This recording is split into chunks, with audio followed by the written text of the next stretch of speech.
Bonjour tout le monde et bienvenue dans ce nouveau faux vlogmas.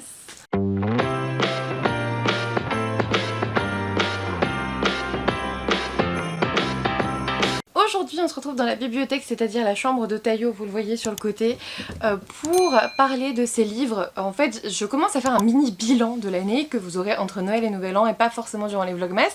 Vous aurez mes meilleures lectures, mes pires lectures de l'année. Mais là surtout je m'intéresse aujourd'hui à ces livres il y en a 5 vraiment que je ne pensais pas autant aimer en 2023 et je trouve que c'est assez intéressant de voir pourquoi je pensais pas autant les aimer, ce qui m'a fait le plus les aimer, et en plus j'arrive à filmer le midi sur 2 lapins, j'ai une vingtaine de minutes. Franchement j'arrive à m'organiser davantage pour les vlogmas, hein. Comme ça ce soir il n'y a plus qu'à le monter et je suis tranquille pour demain. À quel point je m'organise.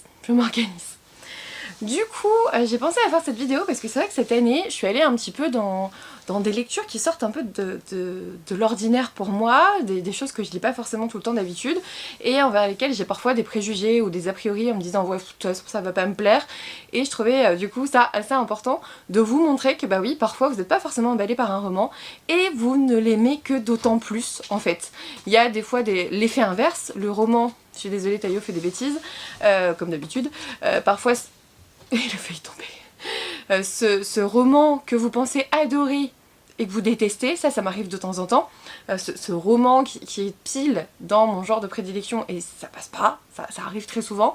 Mais là, j'avais envie de vous montrer que l'effet inverse existe aussi. Le premier roman pour lequel ça m'a fait ça, c'était The Perfect Match. Et d'ailleurs, j'ai été tellement étonnée que j'ai peur de lire le tome 2 parce que je me dis, mais... Ah, vraiment, je suis pas sûre que le tome 2 l'égalera. J'ai été tellement surprise d'autant aimer The Perfect Match de Lila Mars, donc chez Harlequin. En fait il faut savoir que moi je lis peu de romances, j'en lis quelques-unes dans l'année, mais voilà, c'est pas mon genre de prédilection, donc j'y étais allée en me disant ah c'est quand même, oh j'ai laissé un marque-page dedans, c'est quand même un ouvrage où on parle d'intelligence artificielle qui vous approprie un partenaire en fonction d'une certaine étude génétique, et en fait moi c'est quelque chose qui me plaît beaucoup. Enfin il y a forcément de l'intelligence artificielle là-dedans c'est sûr, parce qu'on vous dit oui il y a des résultats des tests, la science vous indique quelle est votre âme sœur. Je sais plus s'il parlait d'intelligence artificielle ou pas, mais dans tous les cas il y en a un petit peu partout. L'intelligence artificielle c'est quelque chose de très générique maintenant, même dans vos appareils photo, dans vos caméras il y a de l'intelligence artificielle. Je sais pas si vous connaissez un petit peu ça, mais voilà. Et du coup ce sujet là me passionne toujours, comment la science pourrait vous attribuer votre âme sœur, comment elle pourrait vous aider à la trouver. C'est un truc que j'aimais beaucoup, mais en même temps c'était chez Harlequin, en même temps c'était de la romance, et je m'étais dit ouais ben on va y aller, peut-être que ça peut être sympa, mais vraiment je m'attendais pas à avoir le coup de cœur que j'ai eu pour ce roman. Et donc je pense que c'est vraiment le roman de ce début d'année 2023 qui m'a le plus étonnée. Vraiment j'étais la première surprise de l'aimer autant que ça. Donc voilà, premier... Ah, désolée, c'est la litière automatique. Premier roman que j'ai vraiment adoré et que je ne m'attendais pas à adorer d'ailleurs cette année. Ensuite, alors là, je pense qu'en voyant la vidéo, vous vous êtes dit, elle va forcément parler de cette saga-là. Si vous me suivez depuis un moment, je suis désolée si le trépied a bougé, c'est Tayo qui s'est pris dedans. J'ai mis bien sûr la saga d'Oren, donc en tout cas le tome 2, parce que le tome 1, je vous l'ai dit, je l'ai bien aimé, mais c'était pas incroyable. Enfin, dans le sens où j'ai trouvé qu'il y avait trop de choses qui m'ont trigger, et pourtant j'ai aucun trigger warning, vraiment j'ai l'habitude des histoires atroces, mais là il y a une scène franchement du tome 1 qui passe toujours pas actuellement, une scène de viol d'ailleurs pour ceux que ça intéresserait, et vraiment vous voyez je suis pas facilement...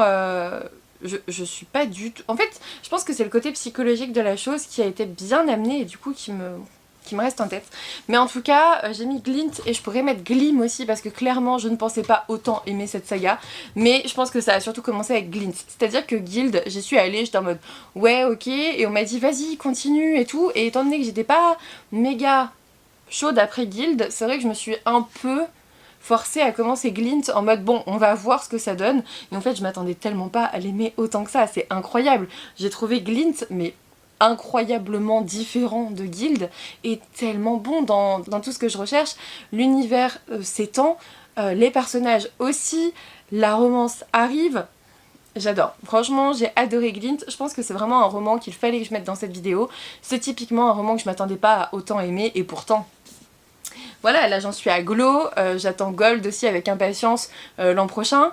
Là c'est bon, je suis à fond dans la saga de Rennes, c'est génial. Ensuite là, pour d'autres raisons, j'ai aussi mis dans cette vidéo Le Prince Cruel de Holly Black, donc chez Rajo. Pourquoi je ne m'attendais pas à autant l'aimer? En fait, j'ai toujours confondu, et je pense que c'est le cas de beaucoup de monde, hein. Vraiment, je pense qu'il y a eu un souci, alors c'est au niveau de la sortie, alors ils ont pas fait exprès, mais entre le Prince Cruel et Prince Captif, je crois qu'on n'a jamais réussi à faire la différence au début. Je sais que c'est le cas, alors il y en a qui l'ont très bien fait, hein, mais je sais que c'est le cas de pas mal de mes amis. On a tous confondu l'un et l'autre. Moi c'est vrai que Prince Captif me faisait absolument pas envie, et en fait le Prince Cruel, je pensais que c'était un petit peu la même chose, mais pas du tout. Et quand je m'en suis aperçue cette année en relisant un peu les résumés, je me suis dit ah mais en fait je suis passée à côté de ça. Et je me suis dit ouais mais ça fait un moment qu'il est sorti et tout, est-ce que je vais vraiment l'apprécier? Et je ne m'attendais pas à ce coup de cœur pour cette saga, le Prince Cruel, surtout après hein, le Roi Maléfique et la Reine sans Royaume que j'ai adoré. J'ai tout lu, sauf si l'ouvrage illustré je l'ai pas encore lu parce que je me le garde comme un petit bonbon, un petit doudou, peut-être pour les vacances de Noël d'ailleurs, pour vraiment clore le tout. Il est trop mignon, clore le tout cette année. Mais ouais, j'ai vraiment adoré et je m'attendais pas à autant l'aimer. Avec toute la hype qu'il y a eu, moi je m'étais dit mais je vais pas du tout apprécier ça, vraiment. Mais si, et pourtant, il y a des choses qui pouvaient ne pas me plaire, mais la saga est un coup de cœur pour moi, j'adore cette saga, et je suis très contente de l'avoir découverte, même après coup, même après la hype. Ensuite, j'ai mis Les Optimistes meurent en premier de Susan Nielsen chez Le Livre de Poche. Alors je savais que ça pouvait peut-être me plaire, je vais être tout à fait honnête. Je m'attendais pas, en fait je m'attendais pas à grand chose. C'était Le Livre de Poche, il fait très jeunesse quand même, au niveau de la présentation et tout, ça vend pas non plus méga du rêve, je m'attendais à rien. Et c'est pour ça que j'ai été méga surprise. Alors oui, il y a du deuil et c'est un petit peu ce qui me plaisait le plus. On vous disait depuis la tragédie qui a anéanti sa famille dans la première phrase du résumé, j'espérais que c'était un deuil horrible et j'ai pas été déçue hein, vraiment. C'est un deuil, c'est l'un des pires que je peux imaginer en tout cas, enfin pour moi dans ma vie. Et en fait, il était tellement bien amené, c'était tellement beau, tellement bien écrit. Alors j'ai pas mis beaucoup de signés, j'en ai mis un seul, mais c'est je pense le plus important parce que c'est la fin du roman et je vous laisserai le découvrir vraiment. Les dernières phrases du roman sont très très chouettes. J'ai beaucoup aimé cette jeune Pétula qui a de nombreuses phobies, qui a des tocs etc. Et qui a une équipe de bras cassés comme ça et qui ils apprennent à vivre avec des choses horribles qui se sont passées dans leur vie. Et ouais, je m'attendais vraiment pas à autant aimer ce roman. Pour moi c'était un roman jeunesse, voilà, somme toute habituel. Je n'en attendais pas un aussi grand engouement de ma part, vraiment, je ne pensais pas autant l'aimer. Ensuite, en fait, j'ai dit qu'il y aurait 5 romans, mais il y en a 6. Je suis désolée, j'ai oublié, je triche encore. Il y en aura 6. 5e roman, Les Jumeaux Croche-Mort de Cassandra O'Donnell chez Flammarion Jeunesse. Je pensais que c'était un jeunesse. Je m'étais dit Cassandra O'Donnell, oh ça va le faire et tout, pas mal pour Halloween. Je l'ai acheté, je l'ai sorti en mode... Franchement, j'en attendais rien. Pour moi, c'était un roman jeunesse, un peu à la Mercredi, un peu à la famille Adams en fait, et en mode, bon bah oui, c'est pour la jeunesse, ça va pas être incroyable. Mais les gars, mais c'était incroyable en fait cette lecture, avec beaucoup plus de sang et de noirceur que ce que je pensais. C'était un truc de fou, franchement je m'attendais pas du tout à ça. Et il y a même des tripes sur le sol, tu vois, vraiment, on n'est pas vraiment dans un roman jeunesse, hein. Faites attention à qui vous le donnez. Bravo Cassandra O'Donnell pour ça. Et en même temps, est-ce qu'il faut vraiment... Je pense qu'il faut mettre un âge là-dessus, hein, parce que bon, il y a quand même des trucs qui font un peu peur. J'ai adoré, mais c'est incroyable, je le ferai dédicacer je pense, et j'ai trop hâte d'avoir la suite. Je vous incite à le lire, il est pas vraiment fait pour la jeunesse en fait ce roman, mais pas du tout. Enfin, à partir du moment où vous avez quelqu'un qui est étripé dans une petite ville trop bizarre, qui a des choses très étranges et qu'il y a vraiment des gens réduits en bouillie quoi, et t'es là tu fais mais pour quel âge exactement? J'ai adoré, vraiment j'ai adoré, pour moi c'est génial, très très bon roman, très très bon début de saga, j'ai hâte d'avoir la suite. Ensuite, c'est la fin de cette vidéo. Évidemment, je ne pouvais pas terminer cette vidéo parlant des romans qui ont su vraiment me surprendre et dont j'attendais pas grand chose. J'étais obligée de vous parler de L'Étoile du Soir de Siècle Vaillant chez Albin Michel Jeunesse. Je l'ai fait dédicacer à Montreuil. Si vous avez suivi un petit peu mes péripéties à Montreuil, vous saurez que c'était vraiment l'un des temps forts de mon salon de Montreuil. C'est même pas que j'ai plus aimé que prévu, je l'ai adoré, je pourrais le relire 15 fois. C'est une plume d'une poésie incroyable, c'est un roman jeunesse, je n'en attendais rien du tout. Vraiment, en fait ce qui me donné envie, c'était la thématique du deuil, encore une fois, parce que derrière on vous dit le vrai courage c'est de dire au revoir, si on ne sait plus dire au revoir, on n'a jamais aimé. Moi là-dedans j'y ai lu une thématique du deuil. J'avais pas tout à fait raison, j'avais pas tout à fait tort non plus, mais mon Dieu qu'est-ce que c'était bien, mais j'étais incroyablement surprise. On a une poésie avec vraiment une culture indienne bien imprégnée, bien connue, bien mise en avant, avec cette poésie, ces traditions, cette culture encore une fois, et le tout dans l'esprit d'une enfant qui comprend énormément de choses, qui est très intelligente, avec de beaux messages, de belles choses, de beaux messages féministes aussi d'ailleurs, et une sensibilité, une tendresse aussi quelque part. Mais j'en ai pleuré ce roman, je pense que si je le relis, même en sachant le dénouement, même en sachant la fin, je pleurerai encore. Il est beau, il est magnifique. J'ai pas forcément mis de signet parce qu'en fait il faudrait que je mette un signet à toutes les pages. Je pense que je le relirai en mettant des signets à toutes les pages. Enfin vraiment ce qui m'a le plus parlé, parce que il est beau dans son entièreté, si vous voulez. Il n'y a pas de phrase en elle-même qui m'a fait me dire « Waouh, c'était incroyable !» Je me suis dit ça à chaque page quasiment. C'est une histoire vraiment qu'il faut découvrir. Je pense que la jeunesse n'en verra pas toute la portée. Je pense que ça, c'est vraiment un roman à la fois pour la jeunesse, et je comprends qu'il aille chez Albin Michel jeunesse, mais qui peut aussi largement être lu à l'âge adulte, parce que il a une double lecture, voire une triple lecture. Vraiment, il est incroyable. Il faudrait que je le relise. Je pense que je le relirai pour essayer d'y voir tous les messages. Je vous le conseille à 100 000%. Vraiment, c'est un de mes gros coups de cœur. Là, en fait, pour le coup, c'est ça qui est intéressant aussi dans cette vidéo, en tout cas dans l'idée que je me faisais de cette vidéo, c'était ces romans en fait dont j'attendais rien, mais qui m'ont donné en fait une sacrée claque dans la tronche cette année.